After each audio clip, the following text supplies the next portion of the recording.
I'm here with my Acer Palmatum seedling that I air layered a few weeks ago. I'm going to walk you through the steps of separating this air layer from the mother tree and properly attaching it to a wooden box so that we can start developing that nebari. We use this homemade pot to set up a nice container to grow the roots out in. It is filled in really nicely on the bottom. Come on in close and take a look. We have developed an amazing amount of roots here on the bottom of this air layer container. I'm going to rotate around so you can see. We've also got a really nice reaction from the tree in pushing additional growth from right below the cut site. Some of these just really shot out. Crazy long whips. We're going to have to saw through this trunk to separate the air layer, and to the best of our ability, we're going to protect these young shoots from any damage. Now, we are going to be able to further refine this cut after we get the air layer separated. But I'm going to just get right in here. I've got this nice Japanese saw. Oh, and there's the first mistake. So first thing I'm going to do, I'm going to lift the tree up and take out the turntable that I have under it. We want to make sure we have a nice stable surface so that this tree doesn't move around a lot while we're sawing. Okay, we're about maybe less than a quarter of the way through. This is ridiculous.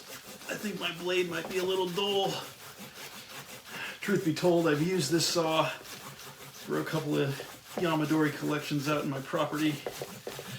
Probably not the wisest choice. All right, come on now. Certainly don't want to damage any of those delicate shoots up in the air layer. If I hurt some of the lower branches, that's not that big of a deal. Remember, the bottom tree we're developing from that real thick branch down low. So it's okay if we have to sacrifice a few of these branches growing a little higher.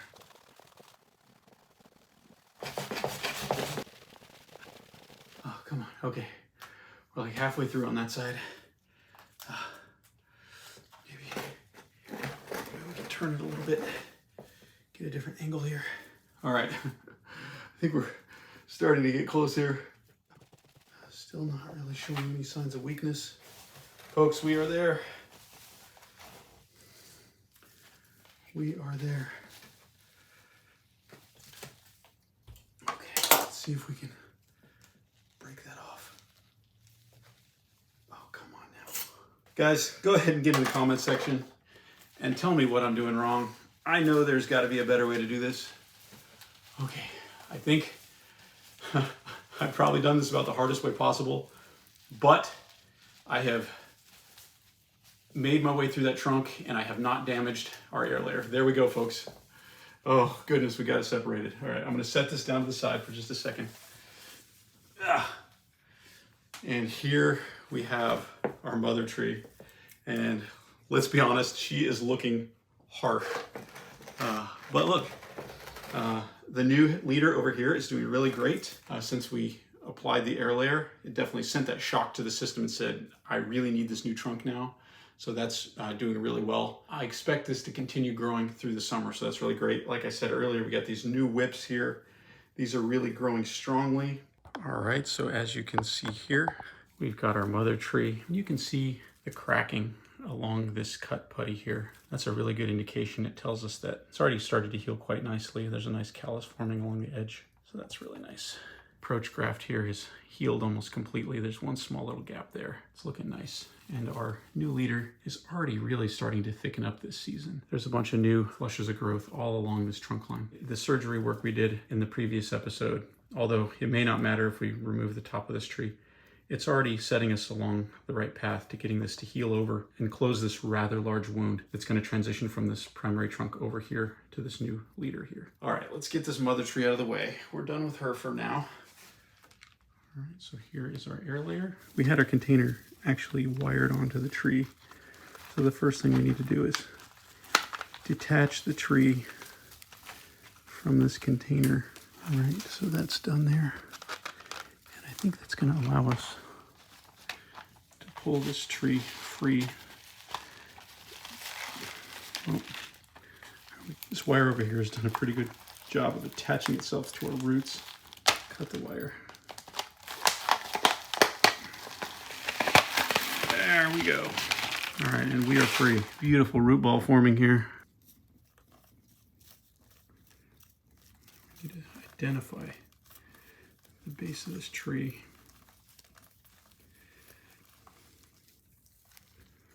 Pulling away some of this moss. We're going to prune as few roots as possible. It's still really important that we properly identify all of the major radial roots so we can get those oriented as well as possible. Getting those roots in the correct position is going to set this tree up for the best future nebari.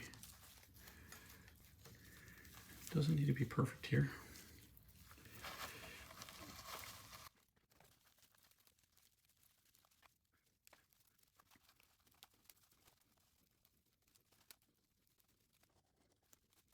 And it seems like we've got a really nice radial nebari forming all the way around the circumference of this, which is pretty phenomenal considering how we applied the air layer right after we did that massive surgery on the base of this tree. We do have these roots coming down here, so we're going to be able to eliminate these upper roots.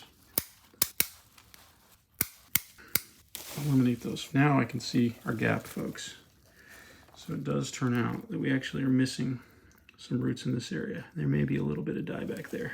We can always develop roots there in the future. Well, I'm going to see if I can chomp away a little bit more at that.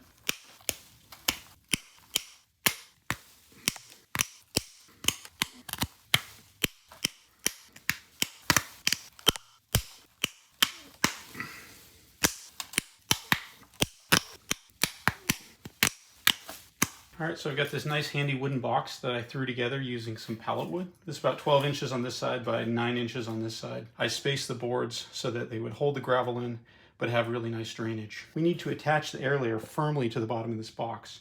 So we're gonna drive a nail up through the bottom, and then we'll stab the air layer onto it. We're simply adding the nail right through the center. And here you can see that we've added the nail. Bring in our air layer and attempting to hold the air layer at the correct angle, jam that down onto the nail. It's okay if you have to wiggle a little bit. One small nail is enough to hold the tree more or less in place. You're not going to be able to see it on camera, but I'm going to get under here and I'm going to straighten out some of these roots. Because this tree is so overgrown, I'm going to clip it back a little. I want to make sure that we're not overwhelming the small root ball. Really long extensions there. I'm going to eliminate those completely. Any areas where we have 2 nodes, we're going to bring those down to 1. You can see this elongated growth over here. It's really coarse, so we're going to eliminate that. This is really strong growth. If a few of these branches die back, that's okay. Our primary goal here is reducing the overall transpiration of this tree. Make sure it's ready to survive on its own. Additionally, if you see any major structural flaws, like bar branches, you can eliminate those as well. That's a great way to reduce the overall mass while also improving the structure of the tree. You guys see this over on this side? We've got these 2 really small branches here, and the opposite branch coming out has got an extension nearly 2 or 3 inches long. So we're going to remove that. I'm going to do the same over here. This may seem a little bit harsh, but it's necessary to bring this tree back into balance and set it up to survive on its own. Remove that entire branch.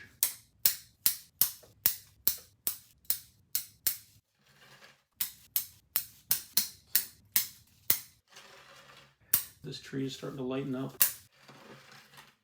Bringing 3s down to 2. And now that we've got it evened out, we're going to further thin this out through Hasukashi. And that is going to further reduce transpiration load on the tree. It's going to slow the tree down a bit. It's going to allow it to settle into this new growing container.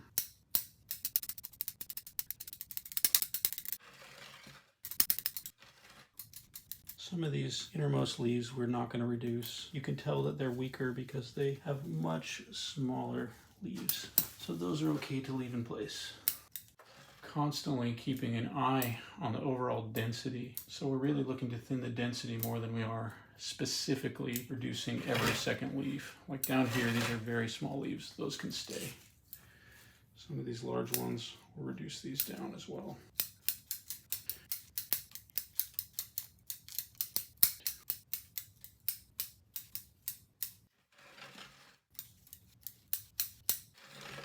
So now we have our tree thinned out. Layer out these roots in lateral orientation. Off camera, I came through and gave these roots a little bit of a soak to make sure that they were still wet. All right, so we've got our roots spread out. We're not going to do any of this heavy horror stuff. We've got such a vigorous growth going here. The important part is to keep this momentum going. We can come in next year and make our fine-tuned root selections. It's important now that we hit this tree back under some soil and get it back in that familiar media.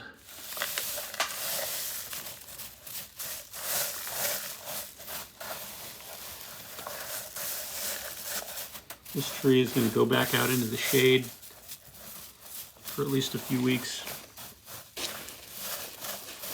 as we adapt surviving on our own roots here. We're going to give you an update on a few of the other air layers and projects we've got going on around in the garden. But let's get this thing outside and get it watered in.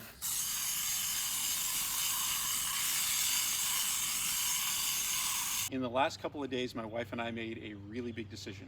Since I am coming up close on hitting that 2-year mark before I retire from the military, we finally decided we're going to move back home after I finish my military service. And so, with that said, it's time to make some big decisions on some of these trees I have planted in the yard. That's right, I'm going to have to pack up most of these Japanese maples. Even these trees that are over 7 feet tall, I've got a few in the front that are more like 8 or 9 feet tall. Those are coming with me. I can't leave them behind. So what does that mean? I've got to make these trees small enough that I can fit them into the U-Haul. It is time to start doing some major air layer work to reduce the size of these trees. So today I'm going to start with my Shin Deshojo that I planted in the yard last year. I'm going to air layer the upper third of this tree so that next year I can dig this tree up and put it into a pot, make it more manageable and more mobile. Over here on this side you can see I've got my Deshojo. We did a little bit of pruning on this Deshojo and it flushed out like crazy. This longest branch right over here, this is actually one of those thread grafts. So this is pretty exciting to see the success of that. Over on this side, I haven't done an update on this tree. This is my Kandy kitchen Japanese maple. It actually flushed out fairly weak. There's a few longer extensions here, like 3 or 4 small nodes. This is an ultra dwarf cultivar, and it flushed out nice and slow, so I'm not going to mess with it for the remainder of the growing season. The roots are hitting the edge of the container. Even some of these larger roots that we had to trim off, those are healing really well. They're over halfway closed, so I'm really excited about the progress of that tree. Without any further ado, let's get in close and start the air layer on the Shin Deshojo. I know there's a lot of other air layering videos on YouTube,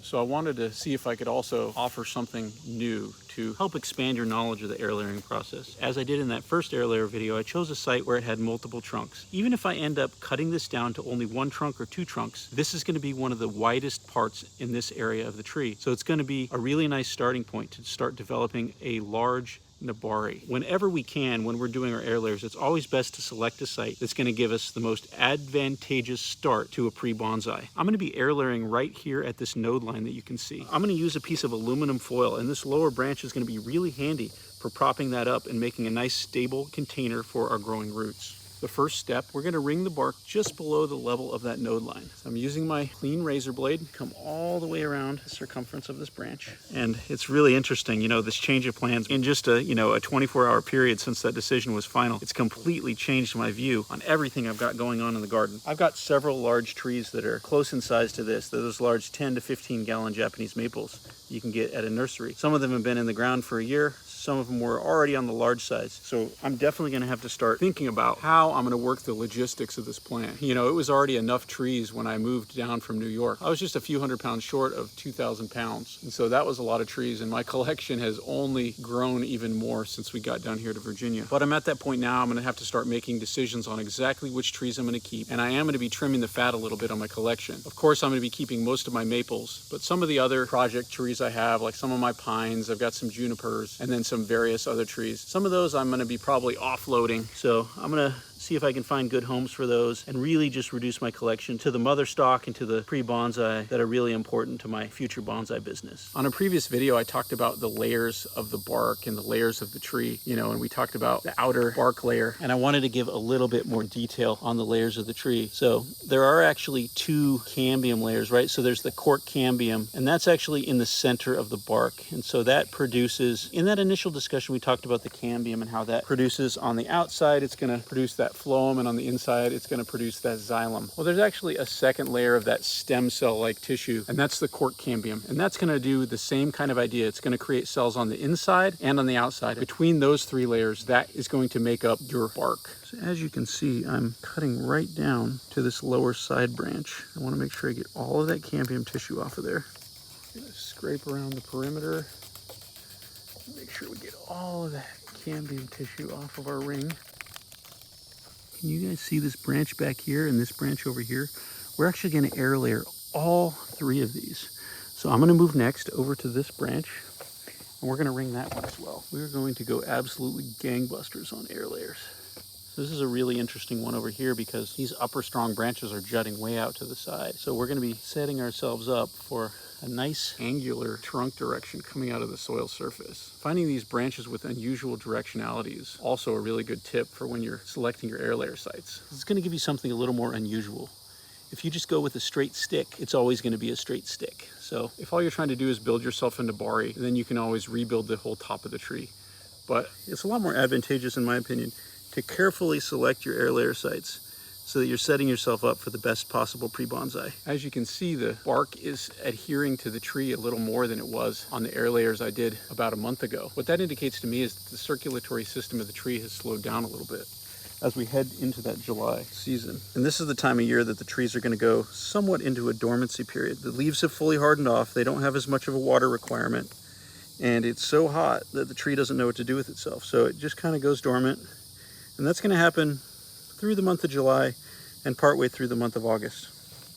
So if these trees don't start growing roots this month, as we head into mid-August, they'll pick back up again. As the temperatures start to cool at the end of summer, the roots will have another strong period of growth. If you look at the research data on vascular growth, you'll see that there are two main periods of growth. There's going to be a large burst of growth in the springtime as the leaves emerge, and then there's also a second period of vascular growth that happens in the fall. And so we're really capitalizing that. As the tissue starts to accrete, it's also going to be another opportunity for the root system to expand in preparation for winter. And now, since I've made this decision to layer these trees down, get them a lot shorter, I'm wondering if I'm going to keep this tree as a mother tree or if I'm going to try to turn it as well into a bonsai. So I guess I'll have to make that decision later once we get to the new location. For now, I'm going to take these air layers. Hopefully they'll all separate and grow roots successfully in this season. If they don't, I still have next spring to allow them to continue growing roots. I needed to start all this now because sometimes larger air layers can take up to 2 years to root. And if that happens, I want to make sure I have plenty of time to get them separated before we make that move. So it really is a long-term planning process. You really need to be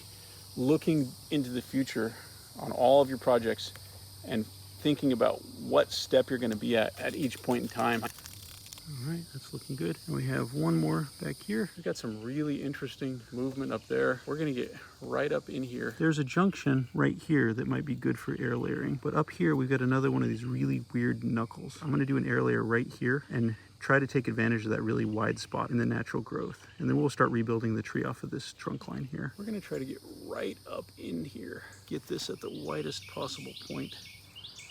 As you can see over here on this left-hand side, we've kind of cut into this, up into that curve. We're trying to find that naturally real wide point where we can create the best Tachiigari, which is the base of our tree. And the Tachiigari is that taper point just above the nebari. That's going to be really important for creating the impression of age.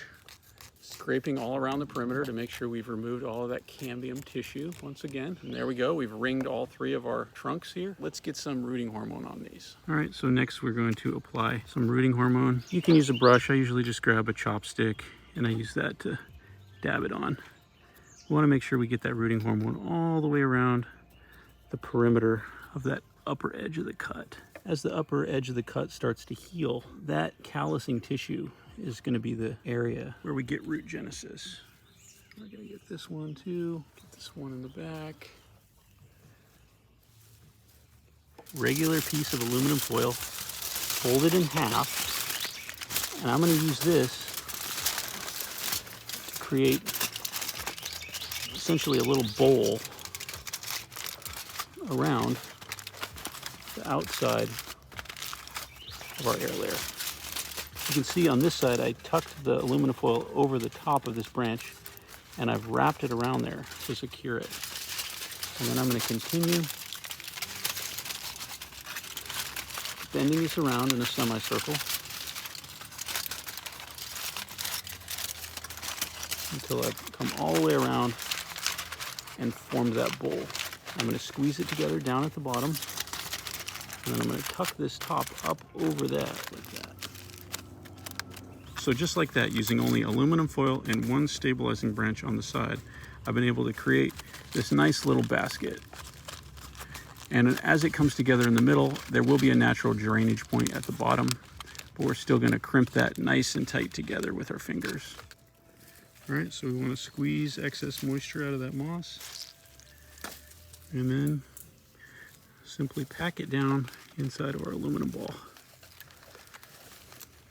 You get plenty of moss on all sides. Slightly crimp it up, and there's this little branch coming over to this side.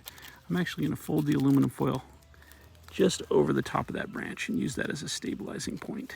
This branch over here is already dead, but we're still going to use that for stability. I'm setting up our little root bowl. We're going to come around here and we're going to attach to this branch on this right hand side. Make sure we push that down, and then we're going to follow around in a circle.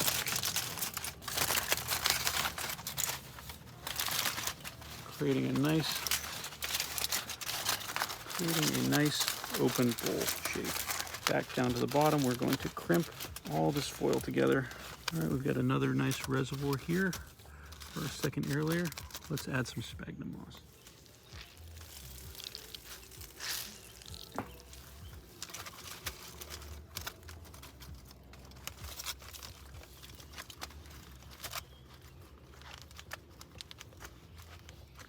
Super generous with the sphagnum moss here. I want to make sure that it has plenty of moisture in close contact with that healing cut. All right, we've got it packed in, and now we're going to bring our aluminum foil in. We're going to crimp it in so that we contain that moisture a little bit better. We are going to be watering these daily. As wide as we can, creating that bowl there. And we'll bring this around here.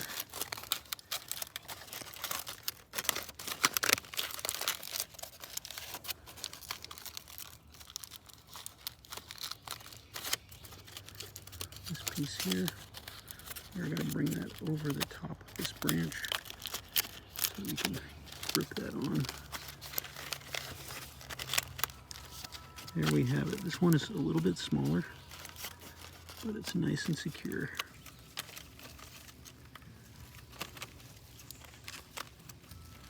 Now this is much smaller. I want to make sure we pack the sphagnum moss in there nice and tight so we can maintain that hydration. All right, that's number 3.